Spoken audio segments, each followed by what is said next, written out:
नमस्कार दोस्तों, मेरा नाम है जितेंद्र सिंह और इस चैनल पर मैं आपके लिए लाता रहता हूँ दिल दहला देने वाली रहस्यमय भूतिया कहानियाँ। तो चलिए सुनते हैं आज की कहानी को। मैरी जब भी उसे देखती, एक दर्द और एक डर उसके चेहरे पर दिखता था। उस वक्त मैरी यह सोचती कि इस मासूम सी बच्ची के मन में आज भी उस हादसे का डर छुपा हुआ है। वो डर मानो उसकी जिंदगी का हिस्सा ही बन गया हो। पता नहीं कब ये डर उसकी जिंदगी से निकलेगा भी या नहीं, ये तो गॉड ही जाने। जब भी मैरी की नज़र उस पर जाती तो वो उसी सुनने में ही देखती दिखाई देती। उसने स्कूल जाना ही बंद कर दिया था। वो ना ही दूसरे बच्चों के साथ खेलती और ना ही कभी दूसरे बच्चों की तरह जिद करती। हर वक्त एक छोटे से कमरे में बैठी रद्दी कागजों में कुछ न कुछ लिखती रहती। मैरी उसकी मनोदशा बहुत अच्छे से समझती थी। आखिर उस वक्त वो ही तो वहीं थी जब उस छोटी सी बच्ची ने अपने माता पिता की दर्दनाक मौत देखी। मैरी को आज भी याद है जब एक प्यारा सा छोटा सा परिवार उसके फ्लैट के पास वाले फ्लैट में रहने आया था, जिसमें रॉबर्ट और उसकी वाइफ रोजी और रॉबर्ट की मॉम एलिस और दो उसके प्यारे प्यारे बच्चे।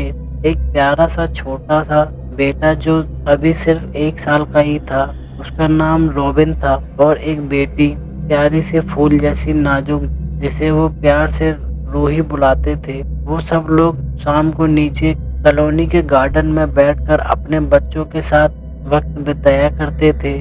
जब भी रॉबर्ट, रोजी और एलिस बिल्डिंग से नीचे अपने बच्चों के साथ आते तो सभी फ्लैट के लोग उन्हें देखने लग जाते और वो लोग उन लोगों पर ध्यान न देकर अपने बच्चों के साथ कुछ देर खेलते और फिर वापस अपने घर लौट जाते। उन्हें ऐसा करते देख बाकी परिवार भी गार्डन में आने लगे थे। सब कुछ अच्छा चल रहा था। कुल मिलाकर सभी परिवार अपने बच्चों के साथ वक्त बिताने लगे थे और एक दूसरे को जानने लगे थे। मैरी भी अपने दोनों बच्चों क्रिस और कैटरीना के साथ गार्डन आने लगी थी। मैरी के पति आर्मी में थे और शहीद हो गए थे। दोनों बच्चों की जिम्मेदारी मैरी पर आ चुकी थी।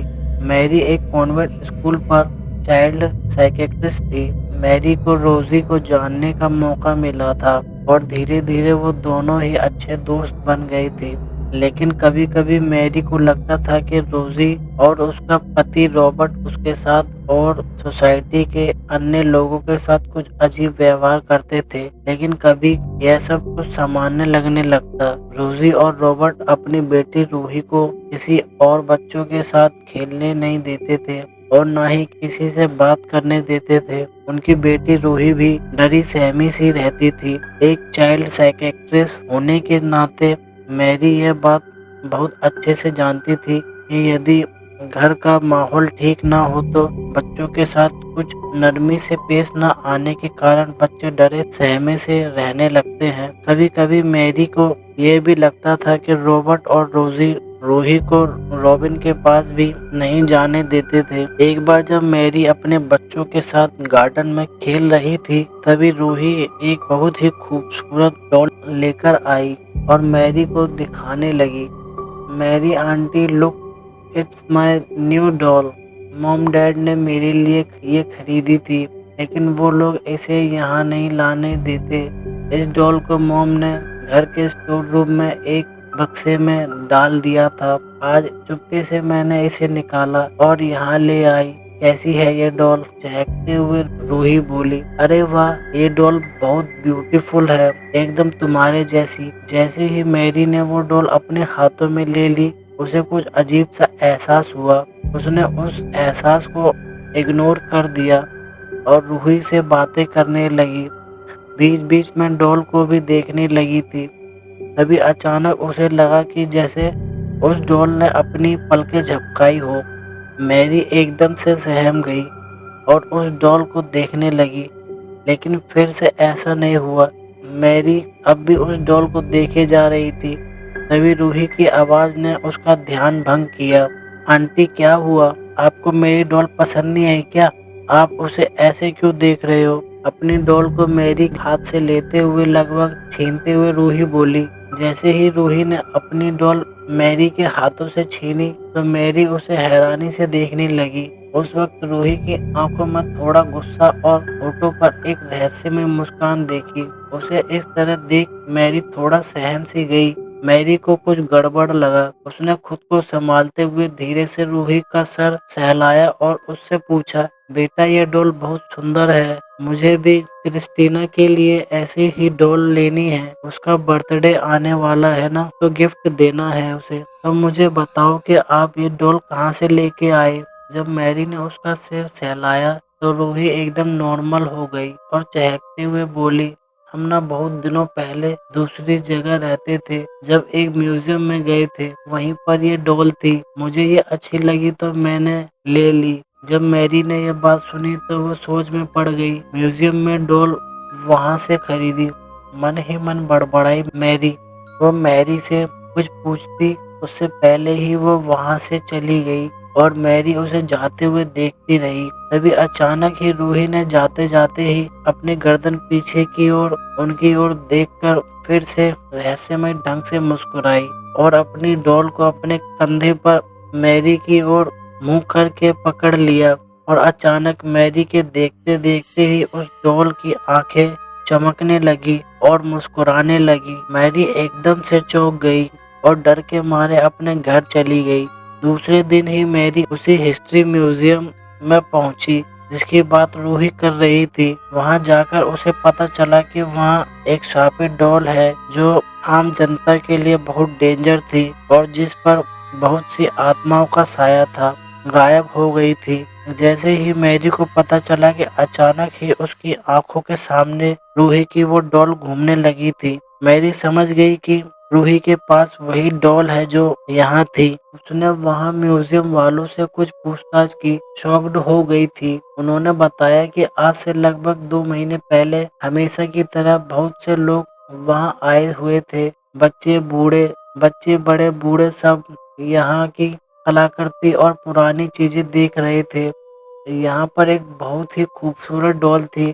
म्यूजियम के बहुत ही पवित्र स्थान जहाँ क्राइस्ट की प्रतिमा थी, उसके पास एक कांच के डिब्बे में रखा गया था, क्योंकि यहाँ के प्रीस्ट ने बताया कि वो डॉल शापित थी और बहुत ही डेंजर थी। इस डॉल से लोगों को बचाने के लिए तंत्रों से बांधकर इस डब्बे में रखा गया था, क्योंकि लगभग 10 साल पहले ये डॉल एक ईला नामक की लड़की के पास थी। वो लड़की इस डॉल को अपनी जान से ज्यादा प्यार करती थी, लेकिन किसी ने उस लड़की और उसकी माँ की बहुत बेरहमी से हत्या कर दी और उनकी लाशों के टुकड़े करके अपने ही परिवार के साथ मिलकर पकाकर खा गए, ताकि किसी को पता न चले कि उनकी हत्या किसने की। उन दोनों की आत्मा ही इस डॉल में आ गई। अभी ये डॉल जब तक उन लोगों से बदला न ले ले तब तक ये शांत नहीं रहेगी। उसकी मौत के बाद उस लड़की का पिता खुद ही इस डॉल को लेकर यहाँ आया, यहाँ इसे कैद करवा दिया। ईला का पिता तो वहाँ से चला गया, लेकिन जब हम इस डॉल को कैद कर रहे थे तब खुद इस डॉल ने बताया कि इन दोनों की हत्या ईला के पिता और उसकी दूसरी बीवी ने की थी, और साथ ही ये कहने लगी कि जब इनसे बदला लेने का समय आएगा तब ये खुद ब खुद यहाँ से आजाद हो जाएगी। शायद वो समय आ गया है जब वो डॉल खुद ही यहाँ से आजाद हो गई, और इस डॉल की आज़ादी का कारण बनी रूही और उसकी फैमिली। उस दिन रूही अपने पेरेंट्स और भाई के साथ यहाँ आई थी। जैसे ही रूही ने इस डॉल को देखा तो अचानक ही ये डॉल उसे देखकर मुस्कुरा उठी और रूही उसे मुस्कुराते हुए देख के साथ खेलने के लिए मचल उठी, लेकिन वहाँ के लोगों ने मना कर दिया। इसी तरह वह डॉल और भी छोटे छोटे बच्चों को अपनी तरफ आकर्षित करती रहती थी। जब रूही अपने परिवार के साथ आगे बढ़ गई तब अचानक ही वो डॉल रूही को अपने पास बुलाने लगी थी। रूही ने अपने पिता रॉबर्ट का हाथ छोड़ा और खुद ब खुद धीरे धीरे उसकी तरफ बढ़ने लगी थी। वो उस समय बहुत गंभीर मुद्रा में थी। रोजी और रॉबर्ट भी उसके पीछे पीछे चलते चले गए। रूही फिर से उस डॉल के पास जाकर खड़ी हो गई। रूही के चेहरे से लग रहा था कि वो किसी उसके वश में थी। अचानक ही रूही शोकेस का कांच खोलने लगी, लेकिन वो खोल नहीं पा रही थी। रोजी और रॉबर्ट ने रूही को रोकने की कोशिश की, लेकिन वो उसे रोक नहीं पाए और वहाँ के वर्कर्स भी ना जाने क्यों उस समय किसी गहरे शून्य में चले गए। अचानक ही रोजी ने रूही को रोकते हुए कहा, रूही बच्चा अभी घर चलो, ये डॉल हम तुम्हें ला कर दे देंगे। कहते हुए किसी तरह रोजी ने रूही को समझाया और वहां से ले गई। उसी रात अचानक उस शोकेस के कांच अपने आप ही खुल गए और भयानक आवाज के साथ वो डॉल नीचे कूद गई और धीरे धीरे वो डॉल एक रहस्यमय मुस्कुराहट के साथ चलने लगी थी और धीरे धीरे छोटी सी बच्ची की आवाज में एक पोयम गाने लगी। Twinkle twinkle little star, how I wonder what you are. बाहर बहुत तेज बारिश हो रही थी। म्यूजियम के दरवाजे धीरे धीरे चरमराहट के साथ अचानक ही खुलने लगे थे। अब डॉल ने गुनगुनाना बंद कर दिया था और अचानक ही उसकी आंखों में आंसू की जगह खून बहने लगा था। म्यूजियम के बाहर आते ही वो डॉल दहाड़ मारकर रोने लगी। उसका रोना इतना खतरनाक था, जिसने भी सुना वह सहम गया था।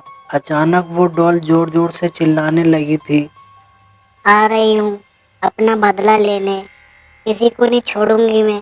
चिल्लाते हुए वो डॉल अचानक कूदती हुई एक पेड़ पर लटक गई। थोड़ी ही देर बाद बारिश के रुकने पर वो डॉल पेड़ से नीचे गिर गई। वहीं पर एक शराबी बैठा था।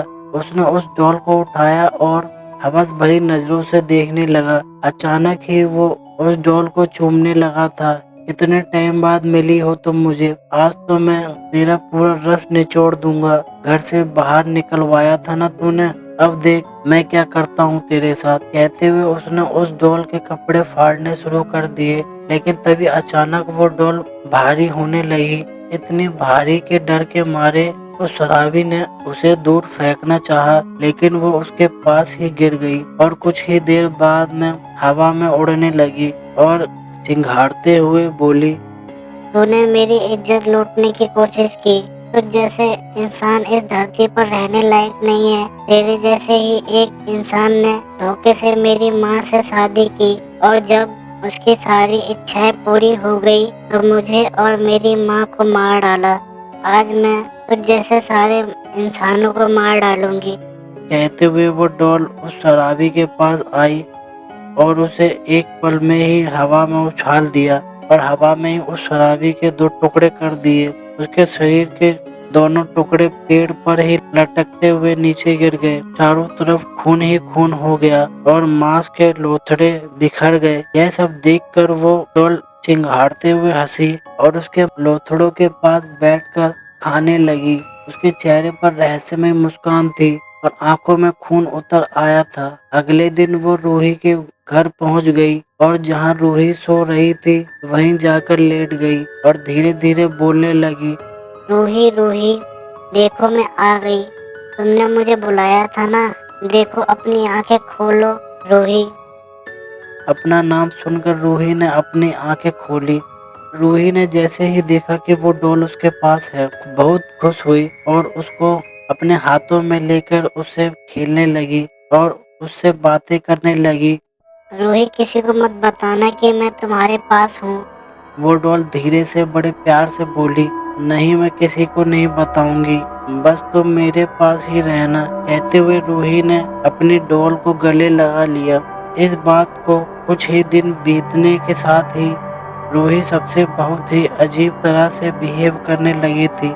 रोजी और रॉबर्ट भी समझ नहीं पा रहे थे कि रूही के साथ ये क्या हो रहा है। जो रूही हमेशा शांत रहती थी, उसके स्कूल से कुछ दिनों से कंप्लेन आने लगी थी कि रूही लड़कों के साथ मारपीट करती है तो कभी स्कूल की छत की दीवार पर चढ़ने लगती है। यह सुनकर वो दोनों बहुत ही ज्यादा परेशान हो गए थे। ऐसे ही एक सर्दी के दिन जब उसका 6 महीने का भाई धूप में खेल रहा था तो रूही ने उसके झूले सहित नीचे गिरा दिया और अपनी डॉल को सुला दिया और वही उसके पास बैठकर अजीब अजीब सी आवाजें निकालने लगी और अजीब सी हरकतें करने लगी। उन्हें लगने लगा था कि हो न हो ये कोई आत्मा का साया है जिससे रूही ऐसी हरकतें कर रही है। इसके साथ ही कुछ दिन और बीते, रूही की अजीब हरकतें बढ़ती जा रही थी, लेकिन किसी को भी उस डेंजर डॉल के बारे में पता नहीं चला। एक दिन आधी रात को अचानक ही रूही की नींद जागी छत पर चली गई। उस वक्त उसके साथ वो डॉल भी थी।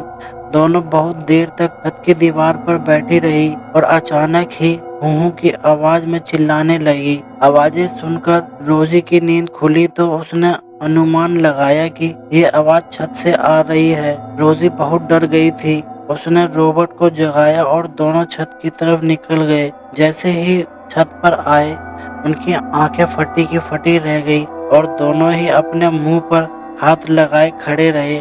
उन्होंने देखा कि रूही छत की दीवार पर दूसरी तरफ पांव किए बैठी थी और उसके बाल खुले हुए थे और पास ही उल्लू मरा पड़ा था और बहुत दूर तक उसके पंख और खून ही खून बिखरा पड़ा था और रूही के हाथ में कुछ मांस के टुकड़े थे जिन्हें वो बुरी तरह खा रही थी। उसे देखकर दोनों ही उल्टियां करते हुए नीचे भागे और डर के मारे छत का दरवाजा बंद कर दिया। रॉबर्ट, ये क्या था? उसे क्या हो गया?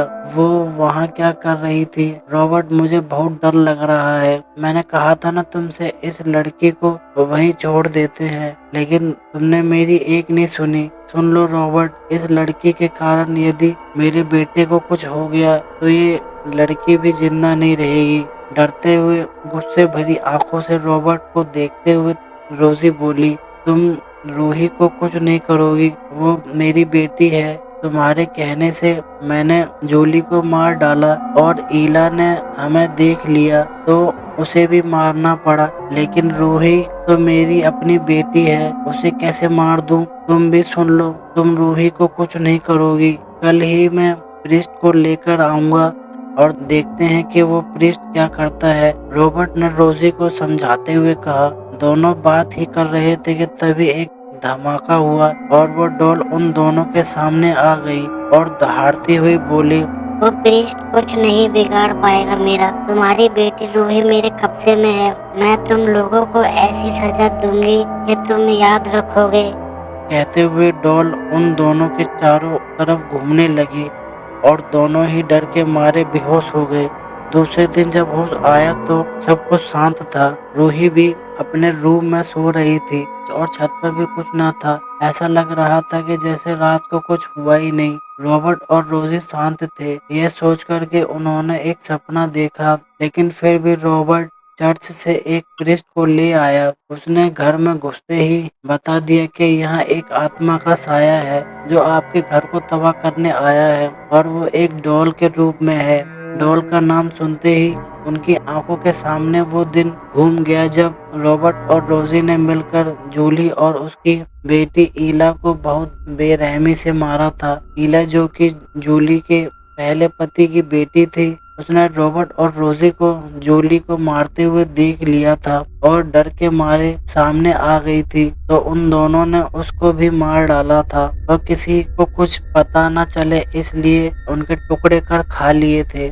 वे दोनों तो मर गई, लेकिन ईला की आत्मा उसी डॉल में घुस गई थी। वो कुछ करती उससे पहले ही रॉबर्ट उसे एक हिस्ट्री म्यूजियम में ले गया और वहां मंत्रों से उसे बांधकर कांच के शोकेस में बंद करवा दिया। दोनों ही उस सोच में डूबे हुए थे। तभी प्रीस्ट के कहे अनुसार उन्होंने उस डॉल को एक बक्से में बंद करवा कर तंत्र मंत्रों से बांध दिया और ये जगह छोड़कर दूसरी जगह शिफ्ट हो गए। लेकिन उन्होंने एक गलती कर दी। वो ये थी कि जिस बक्से में उन्होंने उस डॉल को कैद किया था वो भी अपने साथ साथ ही नई जगह पर ले आए। नई जगह आने के बाद वो सब नॉर्मल लाइफ जीने लगे, लेकिन आज रूही ने वो डॉल फिर से निकाल ली थी। अचानक एक दिन जब मैरी कुछ सामान खरीद कर वापस अपने फ्लैट जा रही थी तो लिफ्ट में उसके सामने वो डॉल आ गई। उस वक्त उस लिफ्ट में मैरी के अलावा कोई और भी नहीं था। डॉल को अपने सामने देखकर मैरी बहुत घबरा गई थी। डरो मत, मैं तुम्हें कुछ नहीं करूंगी। रूही तुम्हारी बहुत तारीफ करती है, बस मुझे बदला चाहिए और उसमें मुझे तुम्हारी मदद चाहिए। बोलो, करोगी ना मेरी हेल्प? वो डॉल लगभग वो मैरी के चारों तरफ उड़ती हुई चक्कर लगाती हुई बोली। डर के मारे मैरी की आवाज ही बंद हो गई, पर फिर भी उसने डरते हुए कहा, कैसी हेल्प चाहिए तुम्हें? बस इतनी सी कि तुम रॉबर्ट और रोजी को वही उनके उस पुराने घर में लेकर आओगी और तुम्हें कुछ नहीं करना। कहते हुए उस डॉल ने अपनी सारी कहानी उसे कह डाली। इसका मतलब तुम रूही को कुछ नहीं करोगी ना? अगर ये वादा करोगी तब ही मैं तुम्हारी हेल्प करूंगी, मैरी ने डरते हुए डॉल से कहा। मैरी, तुम भूल रही हो कि तुम किसी इंसान से नहीं, किसी आत्मा से बात कर रही हो और तुम्हें मेरी बात माननी ही पड़ेगी। कहते हुए वो डॉल जैसे ही लिफ्ट रुकी वैसे ही वहां से हवा की स्पीड में गायब हो गई। मैरी बहुत डर चुकी थी। उसे अपनी नहीं अपने बच्चों की फिक्र हो रही थी। कुछ दिनों तक रूही वो डॉल रॉबर्ट और रोजी से छिपाकर मैरी के पास ले आती।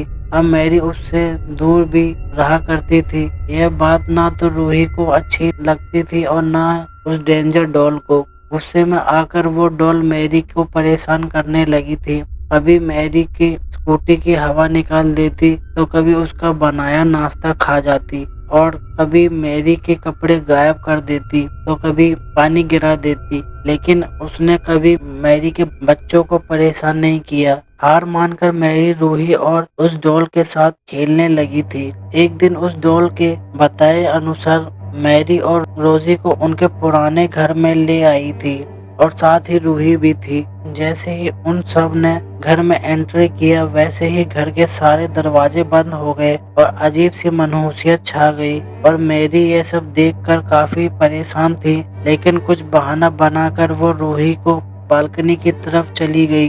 कुछ ही देर बाद वहां मौत का मातम शुरू हुआ। रोजी और रॉबर्ट के चारों तरफ वो डॉल चक्कर लगाने लगी थी। दोनों ही बहुत डर गए थे। लेकिन अचानक ही रॉबर्ट हवा में उछला और कांच की टेबल पर जा गिरा। यह देखकर रोजी वहां से भागने को हुई। उसने जैसे ही डोर खोला, बाहर निकलने ही वाली थी कि डॉल ने उसे पीछे की तरफ खींच लिया और डोर बंद कर दिया। लेकिन रोजी के एक हाथ डोर में ही फंस गया। रोजी जितना अपने हाथ को निकालने की कोशिश करती उतना ही उसका हाथ और जकड़ने लगता और अंत में उसका हाथ टूट गया। टूटकर वही दूसरी तरफ गिर गया। उसके हाथ से मांस और खून टपकने लगा। ये देखकर वो डॉल उसके पास आई और उसके हाथ की जगह से मांस निकालकर खाने लगी और रोजी बुरी तरह चीख रही थी और ऊपर ही मैरी और रूही उन्हें देख रही थी। दोनों की आंखों से आंसू निकल रहे थे। मैरी ने रूही को पकड़े हुए था और उसका मुंह बंद किए हुए पर्दे के पीछे छिपकर सब कुछ देख रही थी। मार डाला था ना तुम दोनों ने मिलकर मुझे और मेरी मॉम को, कोई नहीं बचेगा, दोनों मारे जाओगे। ऐसी भयानक मौत दूंगी कि तुम दोनों को देखने वालों के भी रोंगटे खड़े हो जाएंगे। कहते हुए वो डॉल रॉबर्ट की तरफ बढ़ी और उसे फिर से हवा में उछाल दिया और जब वो नीचे गिरा तो उसके कपड़े फाड़कर उसके पेट पर बैठ गई। अपने दोनों हाथों से उसका पेट चीर दिया और आंतें बाहर निकालने लगी। रॉबर्ट फिर भी जिंदा था। वो चिल्ला रहा था। ऊपर खड़ी मैरी और रूही सब कुछ देख रही थी। तभी अचानक उस डॉल ने रॉबर्ट के सीने से दिल निकाल लिया और दहाड़ मारकर हंसने लगी। रॉबर्ट का दिल अब भी धड़क रहा था और एक कोने में बैठी रोजी यह सब देख रही थी और रो रही थी। तभी उसका दिल लिए ही वो डॉल रोजी के पास बढ़ी और उस दिल को रोजी के मुंह में ठूस दिया। रोजी उल्टियां करने लगी थी और वो डॉल चिंघाड़ रही थी। अचानक ही उसने रोजी को हवा में उछाल दिया और एक दीवार से दे मारा। उसके शरीर से खून के फुवार छूटने लगे। पूरे घर में खून और मांस ही मांस बिखरा हुआ था। इधर रूही ने यह सब देखकर रोना ही छोड़ दिया। रॉबर्ट और रोजी मर चुके थे और वो डॉल भी एक तरफ निढाल हो गई थी। मौका देखकर मैरी रूही को लेकर चुपके से वहां से निकल गई और अपने फ्लैट की तरफ आ गई। किसी को कुछ पता नहीं चला कि आखिर रॉबर्ट और रोजी कहाँ गए, क्यों उनकी लाशें गायब हो चुकी थी। उस घर में लोगों को सिर्फ खून और मांस के लोथड़े ही मिले थे। वो डॉल भी गायब हो चुकी थी। मैरी भी नहीं जानती कि आखिर वो डॉल गई कहाँ। कोई उसे आवाज लगा रहा था और वो थी रूही। आज 6 महीने बाद रूही बोली, मैरी आंटी मुझे बाहर जाना है। रूही ने धीरे से कहा। रूही ने धीरे से कहा। उसकी आवाज सुनकर मैरी बहुत खुश हुई क्योंकि उस हादसे के बाद रूही को बहुत गहरा सदमा लगा था। रूही ने बोलना, खेलना और स्कूल जाना भी बंद कर दिया था। आज 6 महीने बाद रूही बोलने लगी थी। कहाँ जाना है बेटा? उसके सर पर हाथ फेरते हुए मैरी बोली, मुझे चर्च जाना है, लेकिन अकेले। थोड़ी गंभीर आवाज में रूही बोली। बिना मैरी का जवाब जाने ही वो घर से निकल गई। एक बार तो मैरी को अटपटा लगा, लेकिन इतने दिनों बाद रूही को नॉर्मल देखकर उसने कुछ नहीं सोचा। उसे बस इस बात की तसल्ली थी, रूही अब ठीक हो गई थी। बिना कुछ बोले मैरी चुपचाप रूही के पीछे पीछे निकल ली। कुछ ही देर बाद मैरी ने देखा कि चर्च से कुछ ही दूरी पर बने कब्रिस्तान में एक बेचैन बेंच पर रूही उसी डॉल के साथ बैठी हुई थी। तो दोस्तों, ये थी आज की कहानी। अगर आपको ये कहानी अच्छी लगी हो तो इस कहानी को लाइक करें, कमेंट करें और अपने दोस्तों के साथ फेसबुक और व्हाट्सएप पर शेयर करें। और अगर आपके पास भी कोई कहानियाँ हैं तो हमें ज़रूर भेजें। और अगर आपको भूतिया कहानियाँ सुनना अच्छा लगता है तो हमारे साइबरेबल यूट्यूब चैनल को सब्सक्राइब ज़रूर करें और बेल आइकन को ऑल पर सेट करना ना भूलें, क्योंकि हम ऐसी ही रहस्यमय भूतिया कहानियाँ अपलोड करते रहते हैं। और मेरा नाम है जितेंद्र सिंह और मैं आपको मिलता हूँ अगली कहानी में। वीडियो देखने के लिए धन्यवाद।